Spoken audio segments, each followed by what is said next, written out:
अस्सलाम वालेकुम। तो टाइटल देख के तो आपको अंदाज़ा हो गया होगा, अगर आपने इस वीडियो पे क्लिक किया है तो इसका मतलब तो कहीं कहीं आपको प्रॉब्लम आ रही होगी लोकल सफ़र करने में। तो मैं थोड़ा-सा अपना पास्ट एक्सपीरियंस बता दूँ कि जब फर्स्ट टाइम मैंने लोकल सफ़र किया था, तो बहुत ज़्यादा जो था ना एक हॉरिबल एक्सपीरियंस था। हुआ ये कि हमारे 10th का एग्ज़ाम था मेरा, और वो सेंटर जहाँ बना था ना, और घर से एक आपको रिक्शा लेना पड़ता था और फिर वो रिक्शे वाला आपको उतारता था सेंटर पर। तो अब जब मैं फर्स्ट टाइम ज़िंदगी में पहली दफ़ा मैं लोकल सफ़र कर रही थी, इससे पहले कभी भी मैं कहीं नहीं गई बाहर अकेले। हाँ, थोड़ा-सा अगर जाना बाहर तो वो घर से थोड़ा-सा बाहर चलेंगे, लेकिन इस तरह नहीं कि सफ़र करके किसी रिक्शा या गाड़ी में, इस तरह कभी भी नहीं मैं गई। और जब मैं वहाँ पर जाके रिक्शे में बैठी, तो वो जो रिक्शे वाले भाई थे वो कोई होंगे यंग ही थे, कोई लड़का ही था 17-18 साल का। वो कुछ अजीब-सा उसका बिहेवियर था कि इधर से घूम रहा है, इधर से आ रहा है, इस तरह कर रहा है। एक अजीब आपको सेंस हो जाता है लड़कियों को हमें कि एक अजीब बिहेवियर है जो आपको अनकंफर्टेबल बनाता है कि वहाँ पे खड़ा क्यों नहीं हो जाता एक जगह पे। लेकिन उस वक़्त मुझे इतना नहीं था पता, और मेरा फर्स्ट टाइम एक्सपीरियंस था लोकल सफ़र करने का, तो मैं बिल्कुल सहमी यानी कि बैठी और मैं कुछ भी नहीं बोली उस वक़्त। और इस वक़्त इतनी हिम्मत भी नहीं थी, मुझे बार-बार अंदर से वाइब्स आ रही हैं कि यहाँ से उतर जाओ, रिक्शे से उतर जाओ, लेकिन मेरे में हिम्मत नहीं पड़ी कि अगर मैं उतरने लगी तो इसने कहा कि क्यों उतर रही हैं आप, या आप बैठी रही इधर ही। तो इस तरह करके तो कितना मतलब एक अजीब-सा डर था मुझे, तो मैं नहीं उतरी रिक्शे में। फिर उधर से एक लड़का आया, तो उसने उसे कहा कि हाँ, बैठ जाओ। अब पीछे सारी जो थी जगह खाली थी, वो चिंची रिक्शा था, तो पीछे जगह खाली थी। उसको वहाँ बिठाना चाहिए था, लेकिन उसने मेरी साथ वाली, ऑल्दो दरमियान में जगह थी, बट साथ वाली उसने इधर वाली सीट पे बिठा दिया। तो अब वो रिक्शा भी वो चला रहा है तो ऐसे ज़िगज़ैग करके, और बहुत ज़्यादा मुझे मुश्किल हो रही है, और बहुत तेज़ी से रिक्शा जा रहा था, और ऐसे मैं पकड़ के बैठी हूँ कि गिर ही ना जाऊँ उधर लड़के की तरफ या आगे की तरफ ना गिर जाऊँ। तब भी मेरी हिम्मत नहीं पड़ी मैं उसको कह सकूँ कुछ। फिर खैर ये नहीं कि वो जो वहाँ जाके एक जगह पे एक शॉप में फिर रुक गया, जो पेट्रोल कुछ इस तरह की कोई चीज़ डलवाने वाली, या पता नहीं गैस भरवाते हैं। तो वहाँ पे बातें करना शुरू हो गया। मेरा पेपर था, लेट हो रहा था, और मुझे समझ नहीं था आ रहा कि क्या कहूँ इसको। मैं कहूँ कि इधर ही उतार दो, क्योंकि थोड़ा सा ही रह गया था सेंटर का सफ़र, तो इधर ही उतर जाती, पैदल चली जाती। फिर भी मेरी हिम्मत नहीं हो रही कि मैं उतर जाऊँ। कहीं ना कुछ कि इधर क्यों उतर रही हो इस तरह करके। इतना मतलब मुझे डर था कि कुछ भी नहीं उतरा इस तरह। तो खैर ये नहीं कि फिर मैं बैठी रही। वो अंकल ने जो शॉप वाले अंकल थे, उन्होंने बोला कि तुम्हारे साथ लेडीज़ सवारी है, तो इसको जाओ उतार के आओ, उसके बाद आके बात करना मेरे से। तो फिर वो गया, उसने उतारा मुझे, तो फिर मैंने अल्लाह का शुक्र अदा किया कि मैं उसके रिक्शे से उतर गई और मेरी जान छूटी। और मैंने जाके अपनी दोस्तों को भी बताया कि क्या बदतमीज़ी है, इनको चलाना नहीं आता रिक्शा इस तरह करके। तो बड़ा ज़्यादा, और फिर मुझे बहुत डर था कि मैं कभी भी लोकल सफ़र नहीं करूँगी। लेकिन रियलिटी ये है कि हर टाइम आपके लिए हर एक कोई शख्स अवेलेबल नहीं हो सकता जो आपको लेके जाए और लेके आए, या फिर इस तरह के भी कोई हमारे हालात नहीं कि एक गाड़ी हो और जो मैं खुद प्राइवेटली चला सकूं और आ सकूं। इस तरह वाली चीज़ भी नहीं थी। तो जाना तो था। अब आगे मैं कॉलेज गई, और कॉलेज भी उस सेंटर के बिल्कुल पास था, तो यानी फिर तो रोज़ का आना जाना लोकल। लेकिन फिर आहिस्ता आहिस्ता मैंने ऑब्ज़र्व करना शुरू किया, तो मैंने देखा कि वहाँ पे लड़कियाँ जहाँ उन्हें अनकंफर्टेबल लगता, कोई भी लड़की को मैंने देखा उसे अनकंफर्टेबल लगता कि ये ठीक नहीं लग रही सिचुएशन, जो रिक्शे वाला वो सही नहीं है, तो वो उसी वक्त उतर जाती थी रिक्शे से कि पीछे डैन मुझे यहाँ पे उतरना, मुझे आपके रिक्शे में नहीं बैठना। तो फिर मैंने वहाँ से ये चीज़ सीखी कि अगर कोई ऐसी सिचुएशन हो, आपको अनकंफर्टेबल फील हो रहा है, और ये मैं चीज़ आपको भी एडवाइस करूँगी कि अगर आपको अनकंफर्टेबल किसी भी सिचुएशन में फील हो रहा है, आपको लग रहा है कि वो गलत मूड से लेके जा रहा है, कुछ भी कर रहा है, आपने उसी वक्त उसको कहना है कि रोको, इधर ही रोको, और ज़रा ऊंची आवाज़ से, कड़कदार आवाज़ से बोलेंगी तो वो डर जाते हैं, और उन्हें पता होता है कि ज़ाहिर है शोर अगर हुआ तो लोग ना आ जाए या फिर कुछ भी, तो वो आपको ये नहीं रोक देंगे और कहेंगे बाजी क्या हुआ, नहीं नहीं हाँ क्या नहीं हो गया आपको, बैठी रही मैं कुछ नहीं कर रहा इस तरह, तो उसे को नहीं रोक दो आप, और आप उतर जाएँ वहाँ पर।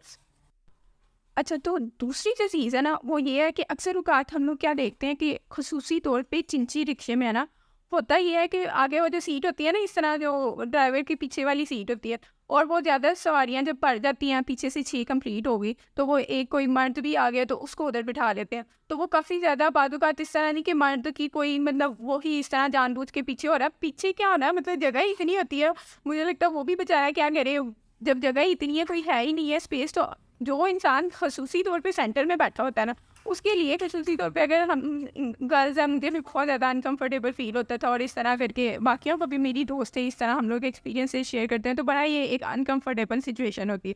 तो इस तरह करके आपने क्या करना है, मैंने एक आंटी से ही सीखा था। एक दफ़ा इसी तरह मैं बैठी रिक्शे में और उन्होंने आगे वो लड़के को बिठा लिया। अब मुझे बड़ा अजीब लगे, तब भी मैं पेपर देने जा रही थी, लेकिन तब मेरे यूनिवर्सिटी के पेपर थे। तो आंटी ने उन्होंने ना फ़ाइल पकड़ी थी, तो उन्होंने मुझे फ़ाइल दी कि आप ना सेंटर में आप कोई रजिस्टर वगैरह पकड़ सकते हो। तो वहाँ से ये वाली चीज़ सीखी थी कि आप कोई रजिस्टर वगैरह लाज़िमी तौर पे अपने हाथ में पकड़ो, और अगर कोई शख्स यानी कि इस तरह बैठ जाए आगे आके, तो आप वो सेंटर में इस तरह करके ना इसको रख दो, ताकि देखा जाए तो इससे मतलब उनको ये चाहिए कि नहीं बिठाना है, इससे कोई ख़ास कुछ फ़र्क तो नहीं पड़ेगा, लेकिन एटलीस्ट डायरेक्टली टच होने से बेहतर है कि वो एक ये चीज़ हो, या आप अपना बैग अगर बहुत ज़्यादा चीज़ें नहीं है, पतला सही है, तो उसको दरमियान में रख लो, तो फिर काफ़ी ज़्यादा बंदा ना पहले से ज़रा ज़्यादा कंफर्टेबल महसूस करता है। तो ये थी मेरी सेकंड टिप, जो मेरे लिए तो बड़ी ज़्यादा हेल्पफुल रहती है, तो आप भी इसको ट्राई कर सकते हो, ठीक है। अब जो थर्ड टिप है ना, वो ये है कि जब हम लोग अक्सर औकात देखा है, ज़्यादातर लोकल के लिए तो चिंची रिक्शे चलते हैं, बट आजकल तो वो ऑटो रिक्शा भी पर सवारी जाना शुरू हो गया।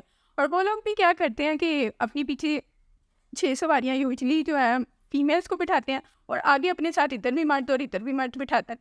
तो वहाँ पर बिल्कुल मतलब अगर छोटी सीट है, आप उधर बैठे हुए हो और पीछे साथ ही वो शख्स बैठ जाता है, और चलो भाई यूँ पीछे बंदे को बड़ा, आगे छोटी सीट होती है, इंसान को और आगे होके बैठना पड़ता है, बल्कि बहुत ही मुश्किल एक हालात होते हैं उस वक्त उस सीट पे बैठना ना, कि पीछे लग ना जाए। और वो ऐसा महसूस हो रहा था कि पीछे वाला शख्स भी पीछे आ रहा है। अब अल्लाह ताला जानते हैं उनकी नीयत की, वो जगह कम है इसलिए पीछे आ रहे हैं, या फिर क्या सीन है, ये तो मैं नहीं कह सकती किसी के बारे में। मगर ये है कि जब अगर आपको लगे बहुत ज़्यादा कि नहीं अभी ये शख्स जो है कुछ ज़्यादा ही, मैं बहुत ज़्यादा आगे हूँ और ये पीछे ही आई जा रहा है, तो आप उसको पोलाइटली कह सकते हो कि भाई आप थोड़ा सा आगे हो जाए। झगड़ा करने की भी ज़रूरत नहीं, उसको ऑटोमेटिकली जब पॉइंट आउट किया जाएगा ना सब में, तो वो इंसान जो है थोड़ी सी तो इतनी तो होती है हर एक में, अगर कोई ऐसी हरकत कर भी रहे गैरत के सामने, जब सबके सामने एक बात खुल जाती है, तो वो उसी वक्त ही पीछे हो जाते हैं। तो आप यानी कि उनको कह दो और वो लोग पीछे हो जाएंगे। तो बाकी तो मैं कोशिश यही करती हूँ कि अगर ऑटो रिक्शे में बैठना है तो जो बड़ी वाली सीट है उस तरफ बैठा जाए, बेशक थोड़ा सा इंतज़ार कर लिया जाए, लेकिन अक्सर औकात जल्दी भी होती है, फिर जल्दी जल्दी छोटी वाली सीट से ही बैठ के आपको निकलना होता है कि लेट हो गया। तो ये थी वो 3 टिप्स। बाकी ये है कि अगर आप इन सिचुएशन से गुज़रे हैं तो अच्छे तरीके से रिलेट कर पाई होंगी आप लोग। अगर नहीं गुज़रे तो फिर आप प्रिपेयर हो रहे हैं अगर कोई ऐसी सिचुएशन आ जाए तो ताकि डील कर सकें। और एक और चीज़ मैं बताऊँ, एक दफ़ा इस तरह हुआ कि एक शख्स मतलब ये वाक़या ही है, इससे भी शायद कुछ मिल जाए हमें सीखने के लिए। तो मैं बैठी रिक्शे में पूछ के बैठी कि वहाँ जाना, उन्होंने कहा ठीक है जाना है। अब तब भी है ना मतलब मुझे थोड़ा अजीब लगा कि क्योंकि जो रिक्शे वाले अंकल बैठे थे ना उसके अंदर एक सवारी, जब मैंने उनसे रिक्शे वाले से एक जगह का पूछा और उन्होंने कहा जाना है, तो उन्होंने थोड़ा एक अलग लुक दे के उसको देखा क्योंकि वो कहीं और जा रहा था। तो इसलिए शायद उन्होंने ऐसे देखा कि ये तो उस तरफ जा रहा है और ये उस तरफ का पूछ रही है। वो बिल्कुल अपोजिट डायरेक्शन थी, उसने इस तरफ जाना था, मैं इस तरफ का कह रही थी। और मैंने 2-3 दफ़ा कन्फर्म किया फिर भी उसने कहा कि जाना है। अब मुझे इतना ज़्यादा रास्तों का नहीं पता था, तो मैं बैठ गई। अब वो इस तरफ जा रहा है, मुझे इतना पता था कि इस तरफ जाना है, लेकिन मुझे यही था शायद उस तरफ से भी कोई रास्ता आता हो। तो मैं चुप रही उस वक़्त। और फिर वो लेके जाता गया, बहुत आगे चला गया और उधर उसने जो एक शख्स अंकल बैठे थे उनको भी उतार दिया उस जगह पे जाके ना, स्टॉप पे जाके आगे काफ़ी उतार दिया। तो मैंने उन्हें कहा कि मैंने तो उधर जाना था उस साइड पे। तो तो उन्होंने कहा कि हाँ, हाँ, अभी मैं उसी तरफ ही जा रहा हूँ, आप टेंशन क्यों ले रही है, आपको छोड़ूँगा ही। तो मैंने कहा अच्छा ठीक है। अब फिर भी मुझे ना बड़ी ज़्यादा टेंशन हो रही थी कि कहीं ये क्योंकि अब वो जो जगह थी, है तो रोड ही था बहुत बड़ा, लेकिन बहुत बड़े वाला रोड था वो जो ठोकर वाली साइड पे है ना, तो वहाँ पे गाड़ियाँ जा रही होती है, ज़्यादा कोई वो नहीं होती, लोकल शॉप्स वगैरह नहीं थी, इस तरह करके पुल सही बना हुआ था। तो मैंने कहा कहीं भी ले जाए किसी तरफ भी तो क्या पता चलता। तो फिर मुझे आइडिया आया, तो मैंने सोचा कि कॉल पे है ना ऐसे फ़ोन पकड़ के ही तो उनकी उनकी बोल दी।